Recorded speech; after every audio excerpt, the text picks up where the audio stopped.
तो जगातील सर्वात महान योद्धा होता. त्याच्याकडे दिव्य अस्त्र होतं, अजेय धनुष्य होतं, बलाढ्य सेना होती आणि सारथी म्हणून स्वतः श्रीकृष्ण होते. पण तरीही अर्जुन खचला. त्याचे हात थरथरले, गांडीव हातातून निसटलं, डोळे पाणावले, मन कोसळलं. जर अर्जुन खचू शकतो तर तूही खचू शकतोस. अर्जुनासोबत नेमकं काय घडलं? कुरुक्षेत्रावर उभा असताना अर्जुनानं जे पाहिलं ते शत्रू नव्हते. ते होते त्याचे गुरु, त्याचे बंधू, त्याचे काका, त्याचं स्वतःचं कुटुंब. आणि त्या क्षणी योद्धा नाहीसा झाला. फक्त एक भावनिक माणूस उरला. तो म्हणतो, गात्रे शिथिल झाली आहेत, मुख कोरडं पडलं आहे, धनुष्य हातातून निसटत आहे. हे युद्धाचं वर्णन नाही, ही आहे मानसिक घसरण. आजच्या भाषेत सांगायचं तर ही आहे anxiety attack, over thinking, emotional paralysis. Arjun का खचला?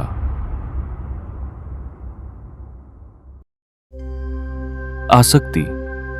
अर्जुन कमकुवत नव्हता, तो आसक्त होता. प्रेम आणि कर्तव्य यांच्यात संघर्ष झाला. आज तूही हाच संघर्ष करतोस. करिअर की कुटुंब, स्वप्न की नाती, मन की जबाबदारी. आसक्ती मनाला कमकुवत बनवते. भविष्याची भीती. अर्जुनानं अजून युद्ध सुरूही केलं नव्हतं, पण त्याच्या मनानं हजारो परिणाम कल्पिले. काय होईल? कोण मरेल? पुढे काय होईल? मन भविष्य तयार करत होतं आणि त्या कल्पनेनं तो हरत होता. हेच आज आपल्यासोबत घडतं. आपण वास्तवाशी नाही, कल्पनांशी लढतो. ओळख विसरणं सर्वात मोठी चूक. अर्जुन त्याची ओळख विसरला.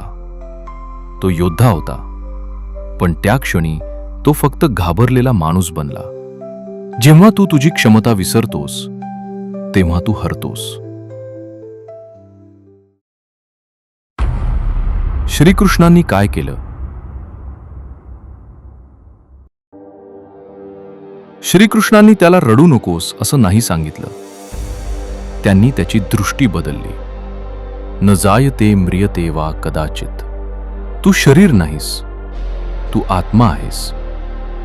भावना येतात, जातात, पण तू कायम आहेस. आजचा अपयश तुझी ओळख नाही. कर्मण्येवाधिकार असते. तुला अधिकार आहे तो फक्त कृतीवर, परिणामावर नाही. जेव्हा तू परिणामावर जगतोस तेव्हा भीती जन्मते. जेव्हा तू कृतीवर जगतोस तेव्हा शक्ती जन्मते. मन तुझा मित्रही आहे आणि शत्रूही. जर तू त्याला प्रशिक्षण दिलं नाही ते तुला खाली ओढेल.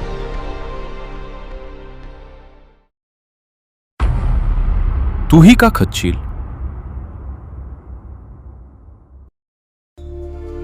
तुझं कुरुक्षेत्र कुठे आहे? स्पर्धा, सोशल मीडिया तुलना, अपेक्षा, नोकरीची असुरक्षितता, नात्यांची गुंतागुंत.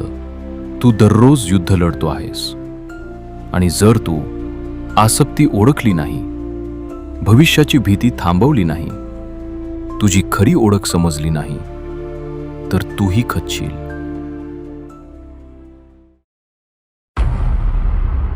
पाच नियम. 1.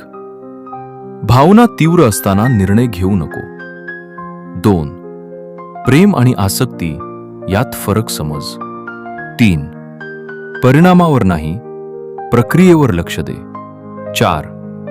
मनाचं प्रशिक्षण कर. ध्यान, शिस्त. 5. तुझी भूमिका ओळख. तू कोण आहेस? अर्जुन खचला, पण तो तिथेच थांबला नाही, कारण त्याला मार्गदर्शक मिळाला. श्रीकृष्ण बाहेर नव्हते, ते त्याच्या आत जागे झाले. प्रश्न हा नाही की तू खचशील का, प्रश्न हा आहे, तुझा कृष्ण जागा आहे का? भगवद्गीता ही धर्मग्रंथ नाही, ती मनाचा नकाशा आहे. जर तुम्हाला भगवद्गीतेचं हे ज्ञान मराठीमध्ये शांतपणे समजून घ्यायचं असेल, भगवद्गीता शॉर्ट्स सबस्क्राईब करा.